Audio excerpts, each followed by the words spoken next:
Hello everyone. तो आज हम एनडीटी की थर्ड चैप्टर की बात करने जा रहे हैं, जिसके अंदर हमें बाल केंद्रित शिक्षा व प्रगतिशील शिक्षा के बारे में जानना है। तो बाल केंद्रित शिक्षा क्या होती है और प्रगतिशील शिक्षा क्या होती है, आज हम ये सब जानेंगे। तो देखिए, इसके अंदर जो दे रखा है, बाल केंद्रित शिक्षा के विषय में मुख्य रूप से राष्ट्रीय पाठ्यचर्या 2005 में विवरण मिलता है। 2005 में इसका विवरण मिला था। तो इसके अंदर ये जो आपने इसके बारे में पूछा है कि बाल केंद्रित शिक्षा क्या होती है। बाल केंद्रित शिक्षा का मतलब इसके अंदर दे रखा, हालांकि प्रकृतिवादियों के समय से बाल केंद्रित व क्रिया केंद्रित शिक्षा की बात की जाती रही है। राष्ट्रीय शिक्षा नीति 1986 और प्रोग्राम ऑफ एक्शन 1992 ने 14 वर्ष की आयु तक सभी बच्चों का सार्वभौमिक नामांकन तथा सार्वभौमिक रूप से उन्हें स्कूल में टिकाए रखने तथा स्कूली शिक्षा को गुणवत्ता में ठोस सुधार के लिए बाल केंद्रित उपागम का विचार प्रस्तुत किया था। ठीक है। समाज में मिलने वाली अनौपचारिक शिक्षा विद्यार्थी ने अपना ज्ञान स्वयं सर्जित करने की स्वाभाविक क्षमता को विकसित करती है, जिससे विद्यार्थी में अपने आसपास के सामाजिक व भौतिक वातावरण से और विभिन्न कार्यों से जुड़ने की क्षमता बढ़ती है। इसके बाद इसने बोला, बाल केंद्रित शिक्षा का अर्थ बच्चों के अनुभवों, उनके सवरों और उनकी सक्रिय सहभागिता को प्राथमिकता, मनोवैज्ञानिक विकास व अभिरुचियों के मद्देनजर शिक्षा को नियोजित करने की आवश्यकता होती है। ठीक है। जो बच्चे की रुचि होती है उसी के हिसाब से क्या है, बाल केंद्रित शिक्षा को अर्थ बताया गया। अब देखिए, इसीलिए शिक्षा की योजना इस प्रकार हो कि वह विशेषताओं व जरूरतों की विशाल विविधताओं के तहत भौतिक, सांस्कृतिक तथा सामाजिक प्राथमिकताओं को संबोधित करे। बच्चे को बोलना आना चाहिए, चलना आना चाहिए, उसको कैसे समाज में रहना है, वो सब चीजें क्या है, वो स्कूल में ही सीखता है। तो वो स्कूली शिक्षा जो है वो क्या कहलाती है, बाल केंद्रित शिक्षा। इसी के अंदर दिया गया, अधिकांशतः स्कूलों की शैक्षिक अभ्यास, लिखने के कार्य और विद्यार्थियों के लिए बनाई गई पुस्तकें उनके समाजीकरण और उनके सीखने में ग्रहणशीलता के गुण पर बल दिया जाता है, जबकि हमें उनकी सक्रियता व रचनात्मक सामर्थ्य को पोषित और सर्वबधित करना चाहिए और दुनिया में वास्तविक तरीकों से संबंध बैठाने, दूसरों से जुड़ने की उनकी मूल अभिरुचि या अर्थ ढूंढने की जन्मजात रुचि को पोषित करना चाहिए। एक बच्चा है, वो किसी से भी बोल रहा है, बतला रहा है, या फिर वो किसी से भी मान लीजिए नजरें चुरा रहा है, वो सब चीजें क्या है, उनके अंदर उनका बहुत ही ज्यादा तरीके से ध्यान रखना। एक टीचर क्या होता है, वो उसको बोलने की लैंग्वेज सिखाता है, यानी कि आपको आप करके बात करना। घर की लैंग्वेज कैसी भी हो, जो स्कूली लैंग्वेज होती है उसके बिना आपका क्या है, बिल्कुल ही लो डाउन का एक मान लीजिए अपना नेचर हो जाता है कि आप तू करके बोल रहे हो किसी को। ठीक है। तो वो सब अच्छा नहीं लगता है। अगर आप स्कूल में जाते हैं तो स्कूल के बच्चों के हिसाब से आपका क्या है, एक हाई लेवल की पोजीशन रहेगी, जिसमें आप करके बात करते हो, नमस्ते करते हो, दूसरों से मिलते जुलते हो, दूसरों को अपने बारे में बताते हो। चाचा चाची, ताया ताई कौन है, इन सब चीजों के बारे में आपको पता होता है। ठीक है। तो वो सब चीजें क्या है आपके इसके अंदर बाल केंद्रित शिक्षा के तहत आती है, जो कि हमारी स्कूली शिक्षा होती है।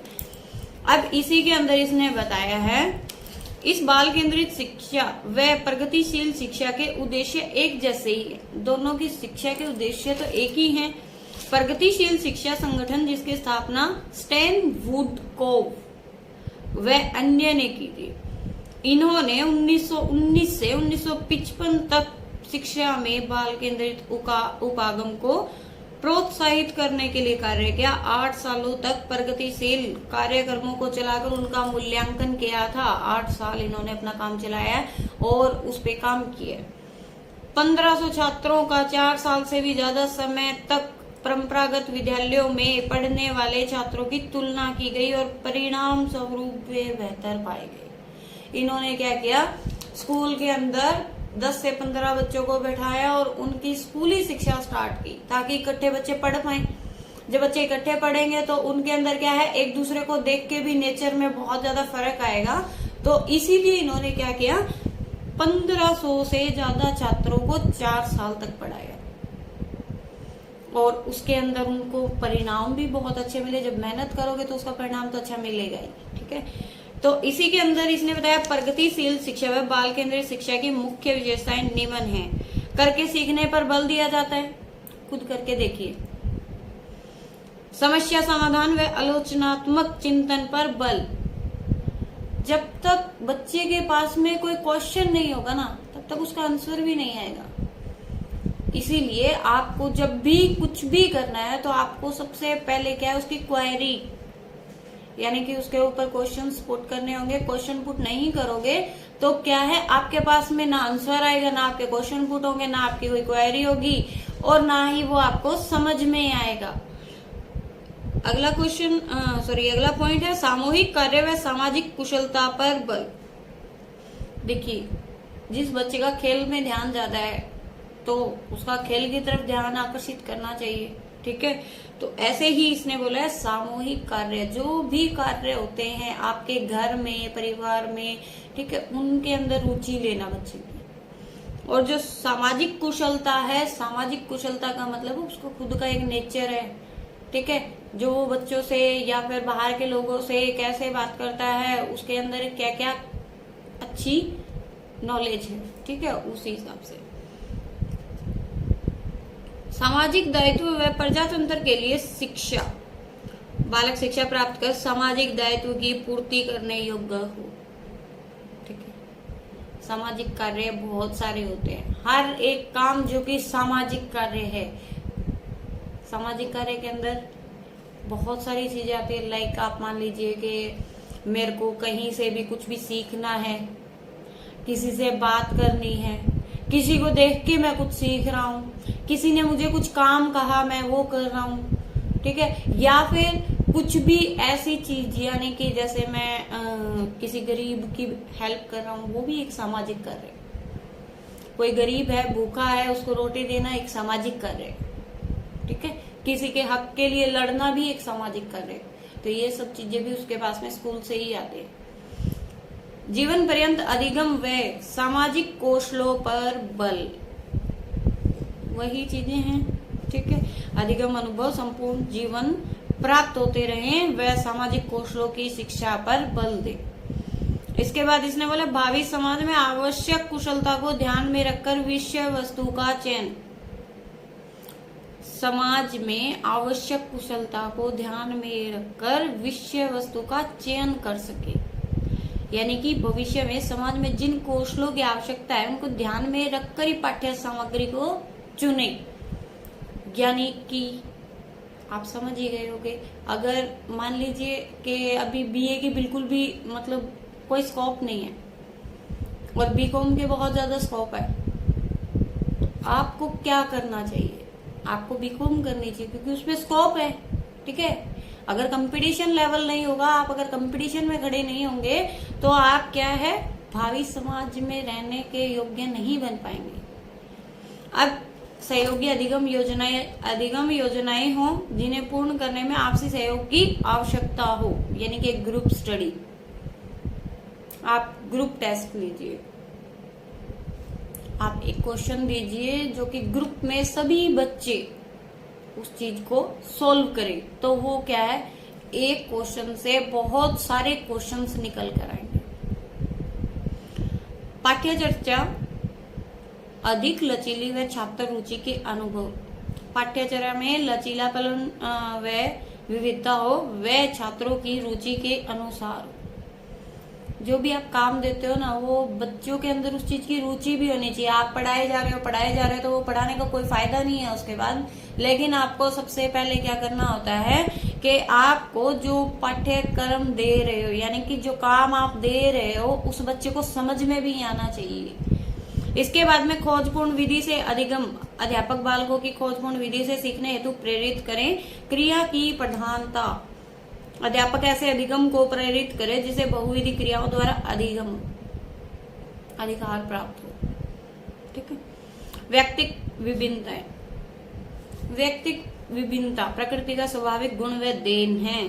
सामान्यतः सभी व्यक्ति समान दिखाई देते हैं, किंतु सूक्ष्म रूप से देखने पर ज्ञात होता है कि उनमें परस्पर अंतर आवश्यक है। एक ही माता पिता की संतानें भी शारीरिक बनावट, मानसिक योग्यताओं तथा व्यक्तित्व के गुणों आदि में समान नहीं दिखाई देती है, एक जैसी नहीं होती है सभी। व्यक्तिक विभिन्नता का मुख्य कारण वंशानुक्रम व वातावरण है। प्रत्येक व्यक्ति में कुछ विशेषताएं होती है जो उसे दूसरे व्यक्ति से अलग करती है। वंशानुक्रम का अध्ययन करते समय 19वीं शताब्दी में सर फ्रांसिस गाल्टन का ध्यान वंशानुक्रम की ओर गया।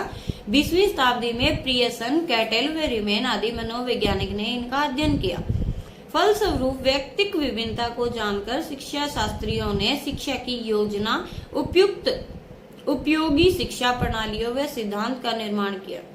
स्किनर ने कहा, बालक की प्रत्येक संभावना के विकास का एक विशिष्ट काल होता है।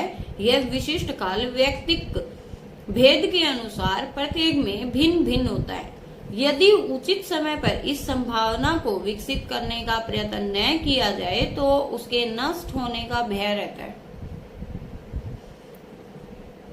व्यक्तिक विभिन्नता समझ में आ गया होगा। जरूरी नहीं है कि जैसे माँ बाप है वैसे बच्चे भी होंगे, और जरूरी नहीं है कि जितने बच्चे हैं वो सभी के सभी एक जैसे होंगे। सब में स्किल अलग अलग है, उसका ध्यान कहीं और है, उसका ध्यान कहीं और है। सब अपनी अपनी मस्ती में मस्त है, क्योंकि सबको एक अपनी तरीके से एक रुचि होती है। यानी कि मुझे अगर पढ़ाने की रुचि है तो मैं पढ़ा रही हूँ। जरूरी तो नहीं है अगर मेरा ब्रदर है वो भी पढ़ाएगा, ठीक है, और जरूरी नहीं है कि मेरे जो फादर हैं वो भी पढ़ाएंगे। सबकी अपनी अपनी रुचि होती है, उसी हिसाब से क्या है सब में विभिन्नता पाई जाती है। अर्थ व परिभाषाएं। कॉल्टर बी गुड द्वारा रचित डिक्शनरी ऑफ एजुकेशन के अनुसार व्यक्तियों में किसी एक विशेषता या अनेक विशेषताओं को लेकर पाए जाने वाला अंतर अपने संपूर्ण में वे सारे भेद अंतर जो एक व्यक्ति से वो दूसरे व्यक्ति से अलग करते हैं। टॉयलर के अनुसार शरीर के रूप, अंग, आकार, कार्य, वृद्धि, बुद्धि, गति, ज्ञान, उपलब्धि, रुचि, अभिरुचि आदि लक्षणों में पाई जाने वाली विभिन्नता को व्यक्तिक विभिन्नता कहते हैं। अतः स्पष्ट है कि व्यक्तिक विभिन्नता उन सभी क्षमताओं तथा लक्षणों आदि से संबंधित जिनमें व्यक्तित्व का विकास व निर्माण होता है। व्यक्तिक विभिन्नता का आधार क्या है? वंशानुक्रम, माता पिता व अन्य पूर्वजों से संतान को प्राप्त होने वाले गुण। इसी के कारण प्रत्येक मनुष्य में विभिन्नता और समानता भी दिखाई देती है। पर्यावरण क्या होता है? मानव विकास में पर्यावरण का स्थान बड़ा महत्वपूर्ण है। पर्यावरण में वे सभी तत्व आते हैं जो मानव विकास में उसके संबंधों को प्रभावित करते हैं। पर्यावरण का अर्थ व्यापक है, इसका प्रभाव व्यक्तिक विभिन्नता विकसित होती है। इसका जो प्रभाव होता है उससे क्या है, इसका अगर आपके अंदर अभाव होता है यानी इसकी मतलब इसके प्रभाव से ही व्यक्तिक विभिन्नता विकसित होती है। मतलब कि पर्यावरण नहीं होगा तो सीधी सी बात है कि आपके अंदर विभिन्नता तो वैसे ही नहीं होगी। पर्यावरण भी जरूरी है, ठीक है। इसके बाद इसने कुछ पॉइंट दे रखे हैं। बाल केंद्रित शिक्षा व प्रगतिशील शिक्षा के विभिन्नता के कारण, ठीक है, इनके प्रकार हैं, ये आप पढ़ सकते हैं। क्या क्या कारण होते हैं? वंशानुक्रम, वातावरण, स्वास्थ्य, आय, बुद्धि, जाति, प्रजाति व राष्ट्र, शिक्षा व आर्थिक स्तर, लिंग भेद, श्रेष्ठ भूमि, परिपक्वता, बहुत सारे ऐसे कारण। व्यक्तिक विभिन्नता के प्रकार: सीखने में अंतर, रुचि में अंतर और स्वभाव में अंतर, ठीक है। इसके बाद व्यक्तिक विभिन्नता में पाई जाने वाली विधियां, विभिन्नता जानने की विधियां। परीक्षण, व्यक्तिक इतिहास, सामूहिक अभिलेख। इसके बाद इन्होंने आधारित शिक्षण प्रक्रिया भी बताई गई है अलग अलग प्रणाली के हिसाब से। जन्मदाता इनके अलग हैं, विशेषताएं इनकी अलग है, तो आप इन सबको पढ़ लेना, ठीक है। इसके बाद आपके छोटे क्वेश्चंस है वो आप जरूर रिवाइज कर लेना है, क्योंकि इन्हीं छोटे क्वेश्चनों में से आपके बहुत सारे क्वेश्चन सॉल्व हो जाते हैं, ठीक है। ओके, जिसको कुछ भी समझ में नहीं आया है तो आप मुझे कॉल और मैसेज कर सकते हैं। Okay, thank you.